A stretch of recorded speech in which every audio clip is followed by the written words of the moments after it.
All right, we've been listening to President Biden speaking there from Warsaw, Poland. Hello, and thank you for being with us today. Bianca has the day off. President Biden delivering their rebuke of Vladimir Putin's account of the war in Ukraine. The president's speech today set among the Royal Palace Gardens. It comes after he met with the Polish President Andrzej Duda. His remarks also come just hours after Vladimir Putin suspended Moscow's participation in the last remaining nuclear arms control pact with the U.S.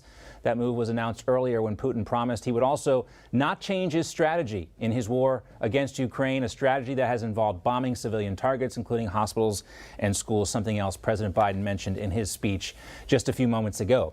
Now, the president arrived in Warsaw earlier today after paying an unannounced visit to Kyiv yesterday. Poland's president praised Biden's trip, calling it a spectacular event, saying it also boosted the morale of Ukraine's defenders. Biden, however, is facing some criticism back home for, in some people's eyes, putting Europe before the needs of Americans, especially those in Ohio. But let's check in with James Rosen now. He's joining us live from Washington, D.C. with more on President Biden's speech from Warsaw, Poland today. Good afternoon, James.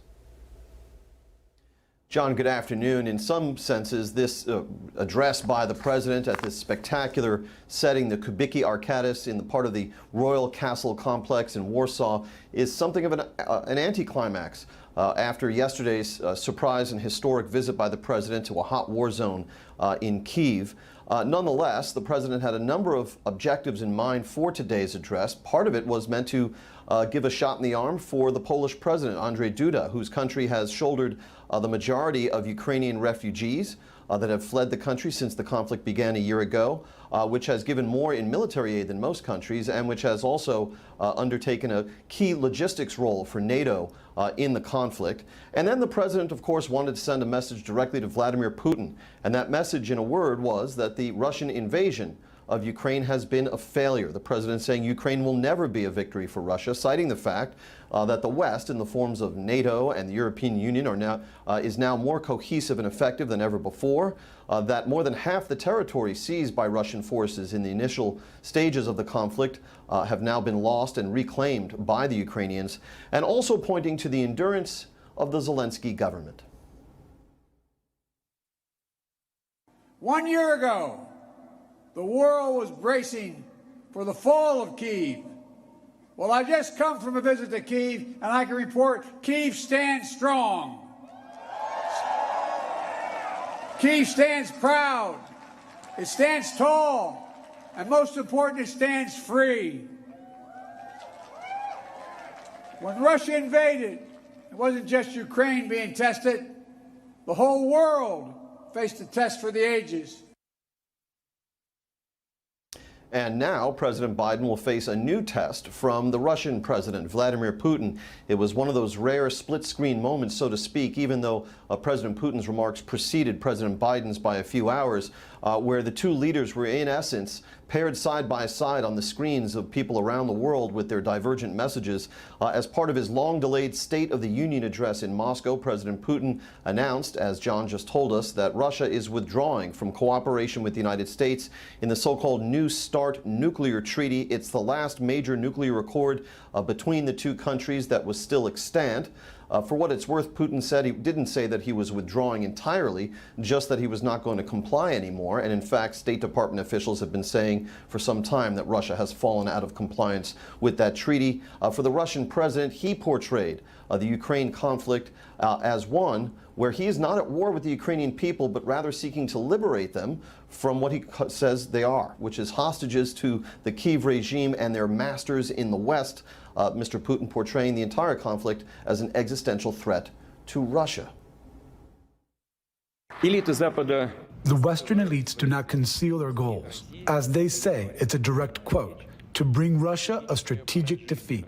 What does it mean? What is it for us? It means to end us once and for all. It means they plan to turn a local conflict into a global confrontation. We understand it exactly like that, and we will react to it accordingly.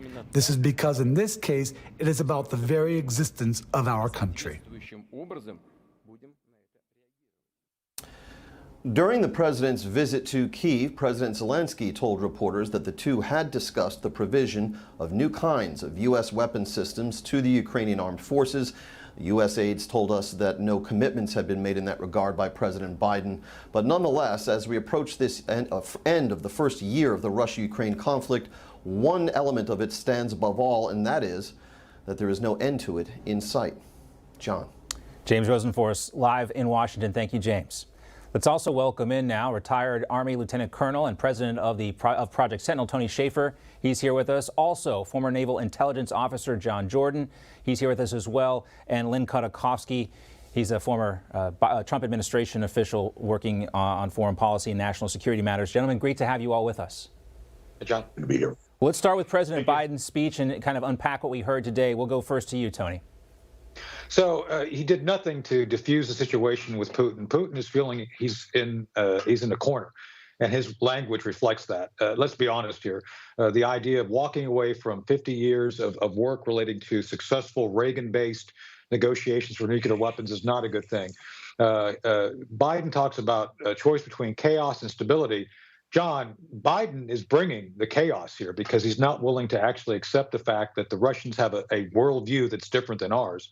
Right now, Blinken and Biden are trying to reach out to the Chinese to make sure they don't throw in with Putin because they don't want China undermining what Biden is trying to preserve, which is the Western rule-based order that's existed for the past 50 years. John, Biden did nothing to help preserve that, and I think he's helped ensure by his bellicose language to ensure the Chinese are going to actually jump into the Russian camp more readily.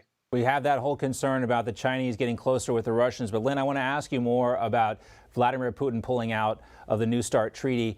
I interviewed Secretary Pompeo years ago when the Trump administration was pressuring Russia because they were not complying with the IMF treaty. This is a long-standing kind of Russian tradition. They sign these treaties and don't really comply with them. Talk to us, Len, from your perspective. How big of a deal is this that Vladimir Putin has made this move? Yeah, well, I agree with your assessment that we can't trust Putin or Xi or any of these other dictators who make agreements but don't keep them. That's the track record. So it's always one-sided. We do, we keep the deal. They don't. I think this particular move is to spook, the United States and our allies from putting any more pressure on Russia to make us think twice. I think the bottom line, though, however, is that we cannot allow the invasion to stand. We cannot allow a takeover of a sovereign country. It sets a terrible example. It certainly, if Putin succeeded in taking over Kyiv in 2 weeks or less, you can be sure that Xi, whose mouth was watering to take over Taiwan, would have acted already. So I think for our own national security interests, we cannot allow this to stand. However, we do not need to be writing blank checks. We need the Europeans to do their share. And frankly, we cannot allow, as President Zelensky has said, China to help rebuild Ukraine after this is over. That would be outrageous. That's $200 billion of American assistance that would be thrown down the toilet. It does seem like something they should make sure does not happen. John, let's go to you. Because you can speak Russian, I wanted to get your take on what Vladimir Putin said, and also how you think that President Biden's speech will be received, not just in the Kremlin, but also by the Russian population, whatever parts they get to hear. I was up all night watching that, and that speech lasted 2 hours. The big message, what's happening here is what happened in Kiev, and that is a big deal to the Russian elites. You're already seeing a lot of the Russian internet space just go bananas about this. Putin's speech was very mild. He didn't pledge anything new or any new strategies. It was very bland. There was no politic backslapping or imagery to go with it. He just said, we're going to keep going on until we're going on. But people in Russia are starting to see that there is no grand plan. There is no progress. You're starting to see that in a lot of their news shows. Interestingly, you're starting to see what the tensions and fissures in Russia are starting to look like. You have Yevgeny Prigozhin of the Wagner Group now is being cut off by the Russian Ministry of Defense. And now you have Kadyrov, the Chechen leader, starting his own private military company. So it looks like these guys want to arm themselves up and have their own armies, so to speak, so that if there is a Russian civil war or there is a vacuum, they're ready for it.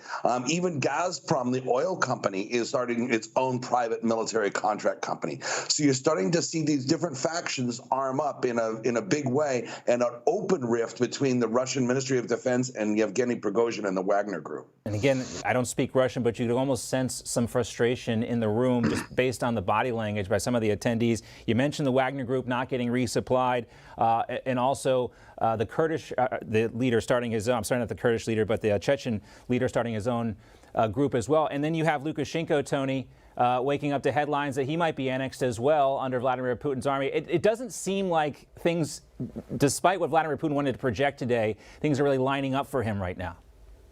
No, and that's the issue. It's like you have the Russians returning to their old Soviet roots. That's one of the things. I think they tried fifth generation war. It didn't work. Okay, let's go back to how we were successful. Grind it out. War of attrition.